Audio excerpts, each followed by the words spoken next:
So I think the kind of the root of everything is the confusion that surrounds buying or selling firewood.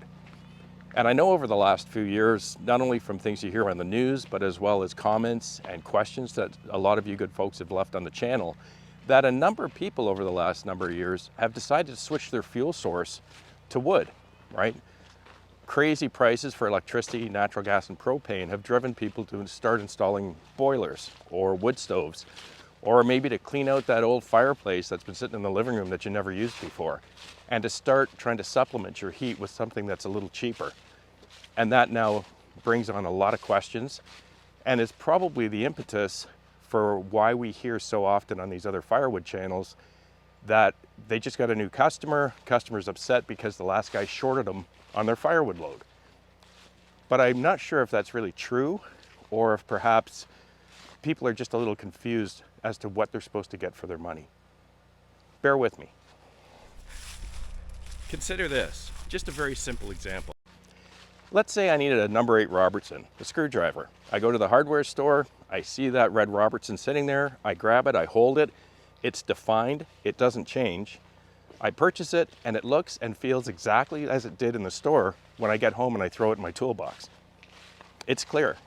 Firewood, unless you're familiar with firewood, it changes constantly. And I want to explain why.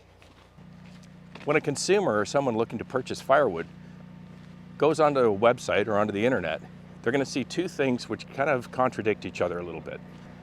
They're going to see that they can purchase a cord of firewood, which is defined as 128 cubic feet of firewood. And they also will see that that cord of firewood is, 3 stacks, 4 feet high, 8 feet long at 16-inch lengths. But that's actually not 128 cubic feet of wood. It's 128 cubic feet of space in which firewood has been stacked. And I would submit that there are 2 factors or variables that change how much wood you actually get when you order a cord of wood. One is the size of the splits, how big or how small your firewood seller splits his wood. And 2, how loosely or how tightly he stacked it before he took it out of his wood yard, threw it in the back of his truck, and dropped it off in your driveway. Before you guys hit the comments and start typing, take a look at this. For those of you that have been with me for a number of years, you may recall about 3 or 4 years ago, Roger from Tractor Tech got a bunch of us YouTube channels together. I think there was about 7 or 8 of us, and he wanted to do a great collaboration, which I thought was very helpful for you good folks and others. We all had a different brand or manufacturer of splitter, and he put together this little collaboration called Splitter Wars. Still on the internet, you can check it out. I'll put a link to it here, my video. But what happened was we all agreed we're going to split hardwood. We're all going to do one face cord, which is 42.6 cubic feet of wood, and we're going to run it through our splitters, time it, and that way good folks like you that were in the market for a splitter had the opportunity to see a number of different brands do their job, the pros and the cons, etc. But do you remember what happened? If you remember, I actually did it wrong, but I didn't know at the time that I did it wrong. Everybody else blocked up their logs, so they cut their rounds at 16-inch lengths. They put T-poles in the ground 8 feet apart, and they stacked all those big rounds on top of each other until they got to 4 feet high, right? I didn't do it that way. The outcome of those videos was really interesting because if you remember, most of them kind of went through, split all the wood, left it in a pile on the ground, and then finished their video by saying, "Thanks very much. I hope it was helpful. Have a great week." A couple of guys, one in particular, actually finished the video by taking all the splits and stacking them all back up between those 8-foot poles. And do you remember what he said? He looked at his stack and it was well short of 4 feet high. And he said, "I'm not sure why, maybe I should have put some more rounds on top, but I'm not reaching 4 feet with what I split." Well, that's because he had big, huge wood with big, huge air gaps between those rounds. And when he cut it down to a smaller size, it fit in a smaller space. Take a look at this. Do you guys remember that? I was much younger then and I think a little thinner, but that's me splitting my face cord of wood. However, I didn't stack my rounds up between 2 poles 8 feet apart. I actually took a tape measure and a piece of paper and a pen, went outside with Guy, and we measured every individual round, all 35 of them. And then I went inside on a cord calculator to determine how many cubic feet were in each one of those bolts. And then I added them up to 43 cubic feet, and that's what I split. Do you remember how my stack turned out? There's the front of my stack, a full 4 feet high, 8 feet long. In fact, you'll see Guy took an orange marker and put that 4-foot line across the top. But wait, I had a little surprise. Take a look around the back. Yep. That is another 8-foot long stack, 16 inches high. That was 43 cubic feet of wood, or one face cord, roughly a third of a full cord. That's how I measured it, and that's how much wood came out. You'll also notice that I cut my bolts really chunky, because as you know, Guy has a boiler. And I guarantee that if I had cut those splits a lot smaller, I would have got a lot more of that wood into the first 4-foot stack. The point being is that when you buy a cord of wood, you're not getting 128 cubic feet of wood. You're going to get how much wood can be stacked within that volumetric space. You're going to get 3 things. You're going to get wood, bark, and you're going to get airspace. GP, I don't think that's right. Well, take a look at this. I spent some time over the last couple of months as I continued to ponder this, and I checked out things on the internet. More importantly, I took a look at reference materials from our federal government here in Canada, as well as several available reference materials on provincial websites or from provincial governments. I also, by the way, looked at a couple of states in the US. They all say similarly the same thing. So you good folks can see right here on this reference material from Nova Scotia, this is the provincial government's bulletin to consumers of firewood, explaining what you're supposed to get, what you will get, and how you measure it. And similar to other reference materials I found from the feds in other provinces and in the US, it's kind of a consumer protection bulletin. It says, here's how you're supposed to measure it, here's what you're going to get included, and if you take a look here, it'll show you the stack, and take a look at this. So much percent will be wood, so much will be bark, and there it is. So much of that volumetric space is going to be airspace. However, it also says that the firewood seller is supposed to sell you a tightly stacked cord, not a loosely stacked cord. And I think this might be one of the troubles. As I've seen on many YouTube channels over the last few years, guys that are selling firewood will often say, I loosely stack my sticks. Why? Because they want more airspace, so they get better airflow through the stack, which means it's going to season a little bit quicker. However, when you sell it, it's not supposed to be loose. It's supposed to be tightly stacked. And this might be what's leading to the shortfall. In an honest way, of course. So before I go further, as a consumer, don't expect 128 cubic feet of wood.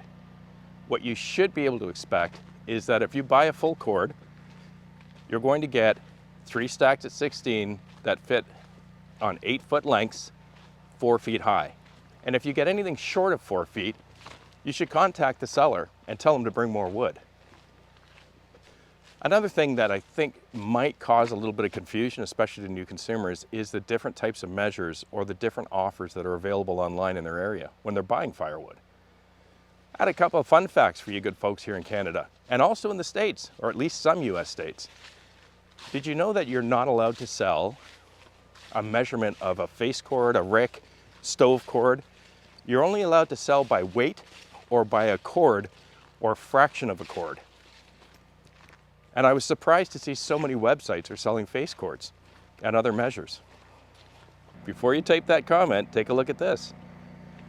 Measurement Canada is an agency in our federal government, and this is a bulletin, one of many, that they have on the subject of buying or selling firewood. You'll see it right here. No face cord, no stove cord. It tells you what you're allowed to sell in Canada, what measurement or unit of measure, and what unit of measures are not acceptable or are not lawful. But despite that, you're going to see in a minute, I went through several websites that reference or sell by the face cord or the stove cord. Again, might be a source of confusion for some of your new firewood customers. Another fun fact, I just have to share this with you, which actually kind of shocked me. Here in Canada, in every province, we have a provincial consumer protection agency. you have an issue with a subcontractor or a contractor, or you've purchased something that you believe the deal has not gone the way it should have, you can file a provincial complaint to have it looked into. When it comes to firewood, believe it or not, it tells you very clearly, you buy firewood, you get it home, stack it up 8 feet long, 4 foot high. If it falls short of 4 feet, you contact the seller, ask him to send some more wood.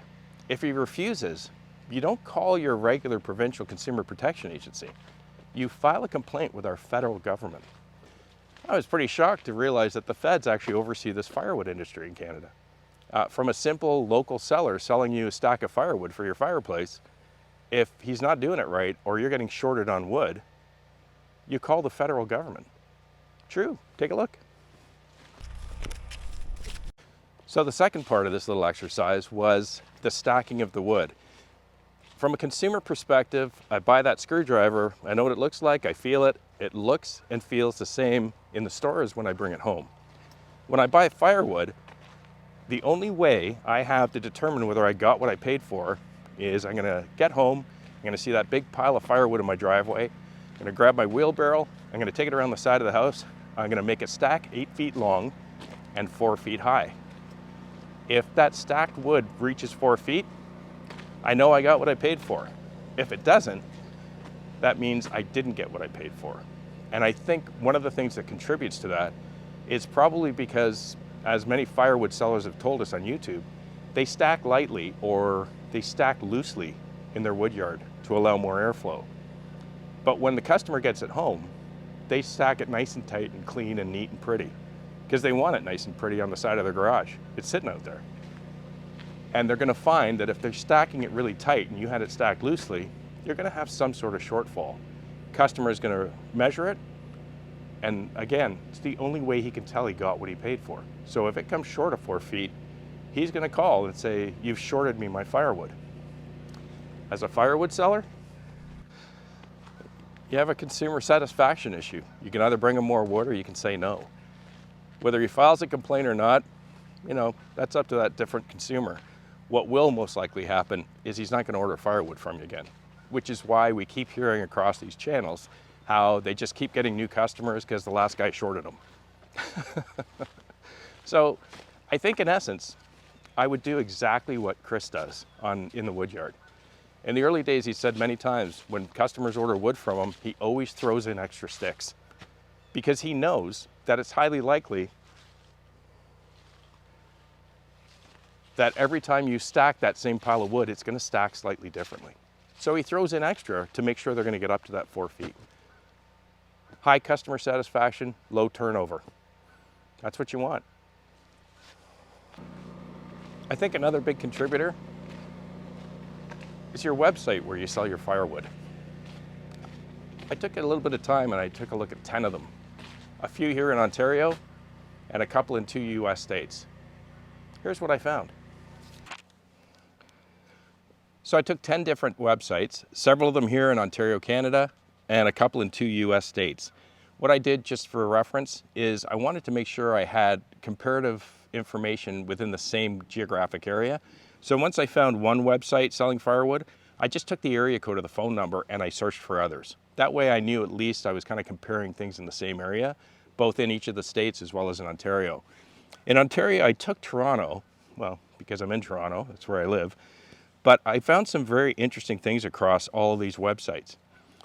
Some folks are selling in face cords and stove cords, which according to what I'm seeing on the government websites, they're not supposed to, but notwithstanding that, you've got cords and face cords, you've got one company selling in face cords only. You've got a couple selling by the ton, which is probably for your commercial and your industrial customers as well as for your consumers. Some folks here are selling in fractions of a cord and fractions of a face cord, which I thought was interesting. But either way, at the end of the day, I think one of the big issues, or maybe two issues here that I see is, the first is that a very large number of these websites have no description or graphic or visual to explain what the customer's buying. In other words, like in any industry, when you're in it for a while, you kind of assume everybody else knows what you're talking about. So you're selling something with a face cord or a cord, but there's no picture or description of exactly what that cord is. So for those consumers over the last few years especially that have just started buying firewood, it can be confusing. What do? They go to the internet and they see that a cord is 128 cubic feet of wood, but then it's also actually not 128 cubic feet of wood, it's 128 cubic feet of space. It's confusing. And more so if you're on a website and you've got different measures and you have no description of how that value is determined when you spend your money, that might also lead to some consumer dissatisfaction. There was one in particular, at the Best website, had graphics, explained it all, did really well with it. Pricing, another form of confusion. Here in Toronto, as an example, I've got somebody selling a cord of wood for $1,100 Canadian. Now, granted, it's in the city, right? So that means it's being split and harvested somewhere outside the city and brought in. But that's a whole lot of money. That wasn't the worst, though. I have another gentleman who's selling for $600, $620 Canadian for a face cord. That's $1,860 for a full cord of wood. That's a lot of dough. There's a whole lot of cheddar in that cord. And then you've got some pricing that varies in between. So from a consumer perspective, if you were born or raised in my generation, you were always taught the rule of three, right? 3 strikes, you're out. 3 strikes, you're fired. If you're looking for services or products or a contractor, you always get 3 quotes. And when you go through such a wide variety of pricing, it kind of you kind of think as a consumer, why is this guy so much more expensive than this other guy, right? Is it better wood? Hard to say. The guy's sold by a ton. Like I said, it's a pretty straight up deal. It's just X many dollars per ton. But aside from that, you had a couple of guys that have a call for pricing, and those are the guys that are taking advantage of supply and demand, right? They charge X amount in the fall. You run out of wood in February, you're going to pay a lot more. So they don't actually post their pricing. And in today's market, I don't know about you guys, but I never do business with a company that will not put their pricing on their website. I'm not a call for pricing kind of guy. In comparison, just for you folks that are probably a little wowed out at the pricing in Toronto, up here in this area where I am in central Ontario, the average price you're going to pay in the fall for a face cord of hardwood, seasoned, is about $375. But similarly, those prices go up dramatically if you start looking for firewood in February or March. It's because they know you need it, right? And you've got that scarcity pricing built in there. Anyways, I hope that was helpful for you folks. Interesting exercise. So hey, it was a good productive week this week. I got pretty much all of my implements and outside equipment put away where I want them for the winter. The pier on the side of the porch is fixed, thank you Guy. Boat's coming out of the water today. And I pulled out the blower and the subframe, and I'll do the maintenance and the greasing and lubrication on that later this week. As far as the firewood discussion, I'd love to hear your thoughts and comments, whether you're a firewood customer or you're in fact a firewood producer or seller. I'd love to hear what you thought about some of the thoughts I kicked around today. I just think that it has to be a difficult thing to sell something that cannot be defined like a screwdriver.